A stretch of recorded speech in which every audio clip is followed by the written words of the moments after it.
Disabotase ye. Nah, kembali lagi soal masalah verifikasi tentang pemilu di 2029, ijazah wapres atau presnya itu harus diverifikasi. Boleh dong nenek-nenek juga daftar kan? Ya kan? Atau anak SMP, yang penting punya skill kan? Kalian mau tahu? Rencana ini jauh-jauh hari udah disetting sedemikian rupa. Seperti pemilu yang udah sebulan lagi belum pemilu, quick on udah diumumkan sama yang namanya Kodari. Seakan-akan Kodari juga berbuat tidak pro sama mereka. Jangan lupa ya. Ada apa pertanyaan kita? KPU udah verifikasi jauh-jauh hari, bukankah orang titipan ketua KPU sekarang ini? Perlu rakyat ketahui ya, saat ini Indonesia harus jeli. KPU kita telusuri siapa mereka, dari kalangan siapa, pilihan siapa, termasuk nanti ya Bawaslu-nya, kemudian besok ya jaksanya, supaya apa? Tuntutan rakyat itu tidak dikabulkan. Ya jaksanya, hakimnya perlu ditelusuri, karena mengingat gaji hakim akan dinaikkan terus, ya kan? Nah, jadi salah satunya itu. Kenapa sih udah disetting jauh-jauh hari? Penyitingan ini ada unsur nggak kalau Kaisang nanti maju atau Gibran yang besok maju, supaya nggak berbenturan masalah umur? Itu salah satunya. Kemudian ijazah tidak dipertanyakan. Ya, kemudian kita mengingat kembali ada orang ya tiba-tiba mau jadi menteri kemarin ya, jauh-jauh hari ya habis dapat hadiah 5 miliar dari EKN, dari presiden waktu itu ya. Terus dia jalan-jalan ke Thailand, tiba-tiba dapat gelar doktor. Ya jadi di situ saja kita paham. Jadi latar belakang pendidikan itu nggak penting kan, dari A sampai Z itu nggak perlu, ya kan? Nggak perlu. Artinya asal ada uang. Ijazah palsu pun juga maju kan, bisa kan? Contoh Raffi Ahmad dengan tamat SMP enggak kan? Ya kan? Berpendidikan dari mana? Enggak kan? Tahu-tahu dia dapat gelar doktor, ya. Nah, tanpa pendidikan pun seperti Deddy Corbuzier ya, maaf nih Bang Deddy, Anda sebagai podcast ya, maaf. Nah, juga Deddy Corbuzier kemarin itu kan tahu-tahu dapat juga pangkat kan dari TNI tanpa pelatihan. Itu gampang sekali, asal pro sama orang-orang yang beginian. Ya, kalau rakyat biasa begini mah bisa-bisanya dapat apaan? Gelar intimidasi. Ya, itu salah satunya. Gue cuman bertanya, kenapa yang namanya KPU udah menyeting ini jauh-jauh hari, verifikasi ini, gue khawatir besok salah satunya mahkamah akan memutuskan berbenturan umur, kemudaan, bisa jadi Kaisang maju, atau mantu maju, atau Gibrannya yang maju. Itu salah satunya. Ya kan? Karena ada orang seperti yang diundang buzzer istana ini sekarang ini juga udah banyak itu ya, buzzer-buzzernya udah banyak selalu diundang ya. Istana jadi istana buzzer sekarang ini.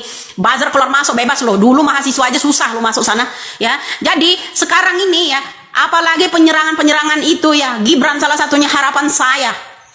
Ya, itu kata Mak Lampir yang namanya DJ Arbi, siapa itu yang dipanggil itu ya. Sekarang ini banyak lah ya yang menyamar ojol lah, apalah itu buzzer mereka ini berlagak ojol segala macam. Ini banyak loh yang diundang di istana ya, foto-fotoan ya, happy-happyan sama wapres. Banyak loh. Istana saat ini dipenuhi sama buzzer loh. Ya, itu baru lo sebut buzzer bayaran. Jangan teriak-teriak ke kita ini, lu dibayar berapa? Lu buzzer dibayar berapa? Buzzer teriak buzzer. Ya, dibayar teriak bayar lo. Betul kan? Coba kalau nggak percaya nanti, semua akan terbukti. Ya, semua akan terbukti, bro. Kenapa? Jauh-jauh hari udah menyeting ini KPU. Perlu dipertanyakan KPU ini siapa? Besok rakyat Indonesia ini penuh pengawasan bersama. Ya, tanpa ada persatuan kita ya di rakyat Indonesia ini membela yang kebenaran ini, apa yang diperbuat pejabat ya, apa yang setting itu lebih jeli lagi kita mengawasinya. Baik itu Bawaslu-nya, KPU-nya, jaksanya siapa, MK-nya siapa, perlu dipertanyakan. Buat hakim-hakim yang udah dinaikkan gajinya, kalian jangan asal ketuk palu saja besok ya. Ketika ada tuntutan rakyat itu karena pemilu tidak sesuai, nggak masuk akal. Besok nanti takutnya kalau kalian melawan rakyat ini, rakyat bersatu bagaimana? Terjadilah perang dunia kelima nanti. Bukan ketiga lagi. Halo teman-teman, kembali lagi bersama saya di channel ini, channel yang membahas seputar perpolitikan, pendidikan, dan budaya di Indonesia 2045 TV. Salam inspirasi, salam NKRI, harga mati. Dari cuplikan video sebelumnya tentu saja kita sudah melihat atau menyimak yaitu penyampaian ibu tadi. Oleh sebab itu izinkan saya untuk membacakan sebagian dari pendapat teman-teman kita agar kita satu sama lain bisa saling bertukar pikiran. Saya Wali dari komentar teman kita, Yaya Rokaya. Terima kasih Bu sudah peduli pada keadaan negara kita. Teruslah bersuara, jangan kalah sama suara termul manusia hina yang tidak peduli pada nasib bangsa dan generasi anak cucu kita ke depannya. Jangan sampai pemimpin model Jokowi muncul lagi. Alhamdulillah Bu Widya hadir untuk memberikan kebenaran dan pencerahannya. Lebih cerdas untuk Indonesia, lebih hati-hati memilih, jangan cari orang yang tidak berkompetensi untuk Indonesia. Pilih orang yang jelas latar belakang pendidikannya. Kodari dan KPU harus dilengserkan, kalau perlu dinepalkan, agar bangsa Indonesia ke depan menuju Indonesia adil, makmur, aman, sejahtera, dan beradab. Pecat ketua KPU sekarang juga. Dia masih main-main dalam menjalankan tugasnya sebagai lembaga negara yang wajib independen. Tapi malah sebaliknya, dia menerbitkan per-KPU yang memihak ke depannya dan melindungi ataupun menutupi kasus ijazah palsu Mulyono dan anaknya. Rakyat siap nepalkan KPU dan Anda tidak waktu lama.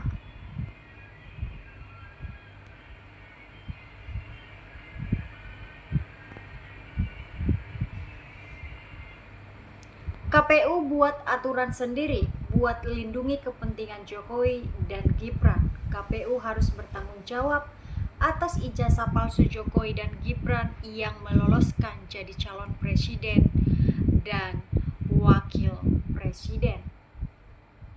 KPU kinerjanya seperti para termur, hanya mau lindungi satu atau dua orang saja dan korbankan jutaan puluhan juta rakyat yang mau akses dokumen persyaratan capres cawapres.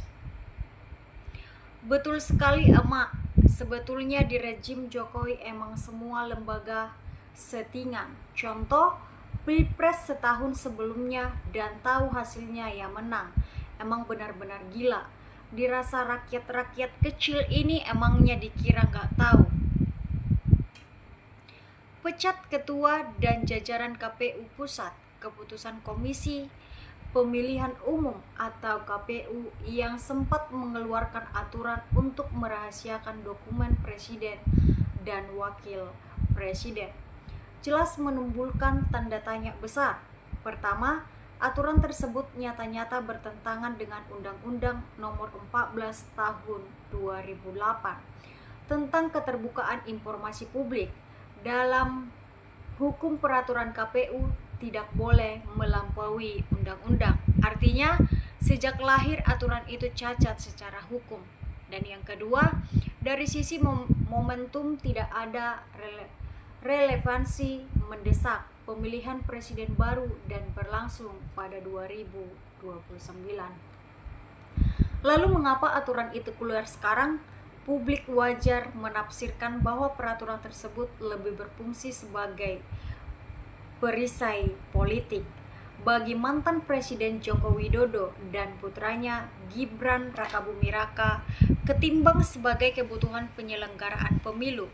Dan yang ketiga, keputusan seperti ini justru meruntuhkan marwah independensi KPU.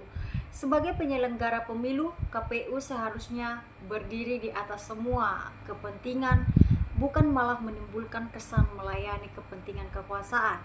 Oleh karena itu, desakan agar dilakukan evaluasi serius terhadap jajaran KPU pusat menjadi wajar.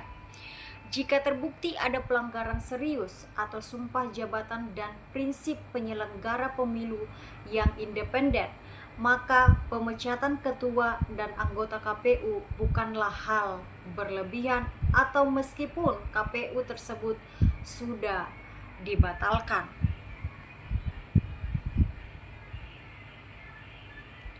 Jangan percaya lagi dengan survei.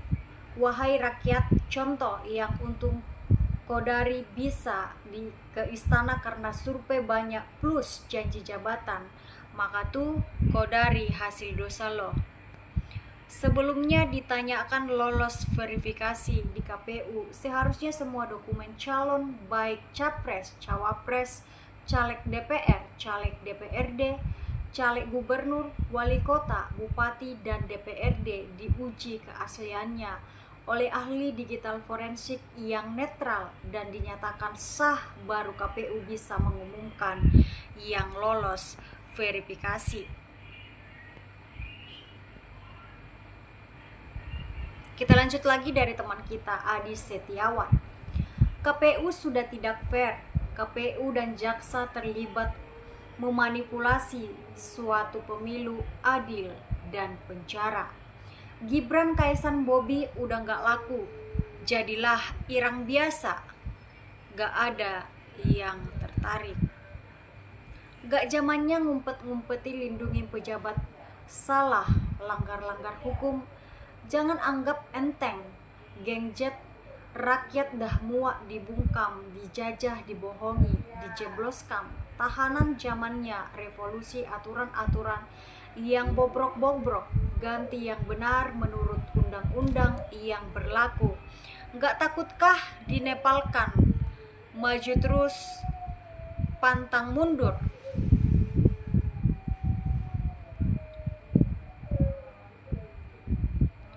Jokowi 2 periode cukup dipegang KPUD, KPU, Pusat MK, PTUN, ini gampang diatur, mereka manut-manut dengan Jokowi.